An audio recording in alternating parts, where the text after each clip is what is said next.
अस्सलाम वालेकुम नाजरीन, वही हुआ जिसका डर था। वफाक की तरह पंजाब में भी मेंबरान की मंडी लग गई और सबसे बड़े ब्रोकर पाकिस्तानी सियासत के सबसे बड़े ताजिर आसिफ अली जरदारी ने लाहौर में आते ही कोहराम मचा दिया और ऐसी ऐसी बोलियां लगाईं कि बड़े बड़े वफादार एक दूसरे की पार्टियां छोड़ने पर मजबूर हो गए। सबसे पहला जो इस ख़रीदो फ़रोख्त का नतीजा आया वो रहीम यार ख़ान से आया, जहां से पीटीआई के टिकट पर एमपीए मुंतखब होने वाले सरदार चौधरी मसूद मजीद रहीम यार ख़ान से वो अपना ज़मीर बेच चुके हैं बकौल चौधरी फवाद के कि उन्होंने 40 करोड़ रुपए के एवज़ अपना ज़मीर बेचा है और पार्टी हिदायत के बावजूद वो 40 करोड़ लेके मुल्क छोड़कर तुर्की जा चुके हैं। छोड़ नहीं गए, वो वक्ती तौर पर इसलिए गए हैं कि ताकि इन इंतखाबात में मैं वोट नहीं डालूँगा। ये इल्ज़ाम 40 करोड़ वाला जो है ये फवाद चौधरी ने आज लाहौर में प्रेस कॉन्फ्रेंस के लगाया। तो नाजरीन, हमें बताया जाता है इन सियासतदानों की तरफ से तो हम तो सियासत इबादत समझ कर करते हैं, तो ये इबादत है इनकी कि नीचे जो 1.5 लाख 2 लाख बंदा इनको वोट देता है उनकी कोई कीमत नहीं होती, उनकी कोई कदर नहीं होती। ये इलेक्ट हो के करोड़ों रुपये अपनी जेब में डाल के और ये फिर उन रुपयों को बजाय कम अज़ कम ये करते ना कि वोटर्स की फलाह के लिए लगा देते, ये अपनी अय्याशियों पे उड़ाते हैं। तो ये पहला नतीजा आ चुका है, पीटीआई की एक विकेट गिर चुकी है जिसका एतराफ़ पीटीआई की सीनियर क़यादत कर चुकी है। इस पर इमरान खान साहब ने बहुत नाराज़गी का इज़हार किया है। उन्होंने ट्वीट किया है कि आसिफ जरदारी जो है उसको कम अज़ कम अदालतें इस चीज़ का नोटिस लें और ये जो ख़रीदो फ़रोख्त कर रहा है इसको जेल में डालें। इसके अलावा मुस्लिम लीग नून की तरफ से भी एक इल्ज़ाम आया है कि उनके जो एमपीए हैं उनको 10 करोड़ रुपए की ऑफ़र की गई है चौधरी परवेज़ इलाही की जानिब से। वज़ीर आला मुंतखब होने के लिए उन्होंने उनको 10 करोड़ रुपए की ऑफ़र की थी दौरान हज। वो मेंबर पंजाब असम्बली हज पे गए।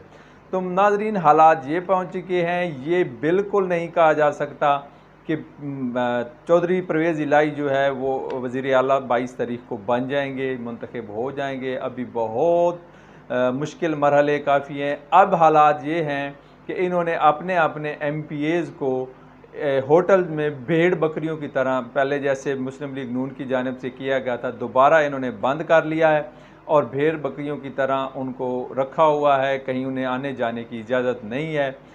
पीटीआई के उम्मीदवार अभी तक मुकम्मल नहीं हुए, मेंबरान जो हैं वो कुछ आ गए हैं, कुछ आने वाले हैं। माल रोड के एक होटल, निजी होटल है, उस पर उन्होंने रखा हुआ है और एयरपोर्ट के करीब जो होटल है उस पर मुस्लिम लीग नून की भेड़ें सारी इकट्ठी हुई हैं। और हैरान कुन बात यह है कि वहाँ पे स्पेशल ब्रांच के 2-4 बंदे वहाँ बैठे हुए हैं जो उनकी हर 5 घंटे बाद हाज़िरी लगाते हैं। स्पेशल ब्रांच पुलिस के अंडर आती है, पुलिस के वो बंदे हैं, वो उनकी नौकरी दे रहे हैं, जी हमने आपके बंदे पूरे करके रखे हुए हैं। सबसे बड़ी हैरान कौन बात यह है कि स्पेशल ब्रांच जिसे आवाम की खिदमत करनी चाहिए, जो आवाम के टैक्स का पैसा लेती है, वो वहाँ बंदे पूरे करने और उनकी हाज़िरी लगाने और इसमें मसरूफ़ है। तो दूसरी तरफ पीटीआई के जो लोग हैं वो अभी तक कुछ आ गए हैं, कुछ आने हैं। कल तक उनका दावा है, अपना साबिक़ वज़ीर आज़म इमरान खान साहब भी कल पहुँच रहे हैं लाहौर में। वो एक पार्लिमानी इजलास करेंगे पंजाब का और उसमें सारे एमपीए से वो मुलाकात करेंगे जो जो भी उनकी पार्टी से इलेक्ट हुए हैं। और ये जो है सिलसिला थमने वाला नहीं है। हमने ये सोचा था इस बाई इलेक्शन में अवाम बहुत निकली थी, अवाम का मूड ये था कि अब हमेशा के लिए इस चीज़ का ख़ात्मा हो जाएगा। जो कैंडिडेट जिस पार्टी की टिकट पे होगा उस पार्टी के विजन के मुताबिक, उनके मंशूर के मुताबिक जो जो लोग उसको पसंद करते हैं उसको वोट देंगे और वो जाके अवाम की तर्जुमानी करेगा आगे जाके ऐवानों में। लेकिन ये अभी तक पाकिस्तान की सियासत में होता दूर दूर तक नज़र नहीं आ रहा। तो इस वजह से पाकिस्तानियों के वोट को इस तरह बेचा जा रहा है। जी ये मंडी अभी लगी हुई है, किसी किस्म की कोई रुकावट नहीं है। दोनों तरफ से चीखें आ रही हैं, जी हमारा हो गया, ये हो गया, हमारा बिक गया, उन्होंने ख़रीद लिया। तो अभी एक दिन बाकी है, 21 का 22 को ये इलेक्शन है।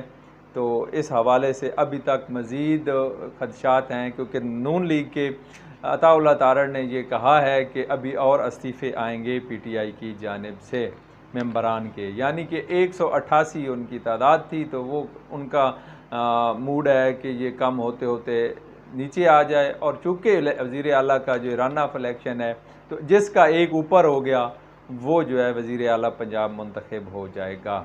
तो ये डर्टी सियासत पाकिस्तान से अभी ख़त्म नहीं होने वाली। तो ये जो कानून साजी करने वाले हैं वो इस तरह कानून की धज्जियाँ उड़ा रहे हैं।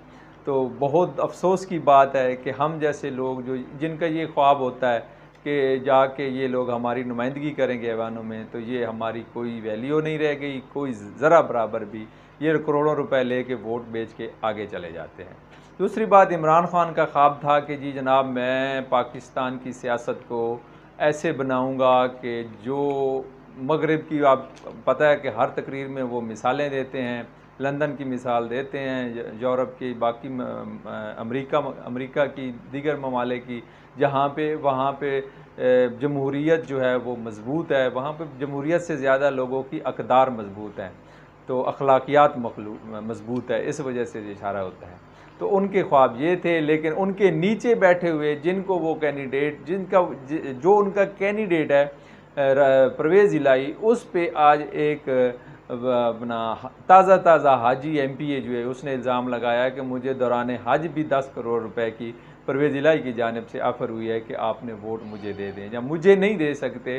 तो अब हो ये रहा है कि एक MPA एक पार्टी का दूसरी को तो वोट दे नहीं सकता। वो कहते हैं जी मुझे तो नहीं दे सकते, अपनों को भी ना दें, आप गैरहाज़िर हो जाएं ताकि उनका नुकसान हो जाए। हमारा तो उस वोट से फ़ायदा नहीं होना, लेकिन उनका नुकसान हो जाए तो ऑटोमेटिकली दूसरी पार्टी का फ़ायदा हो जाए।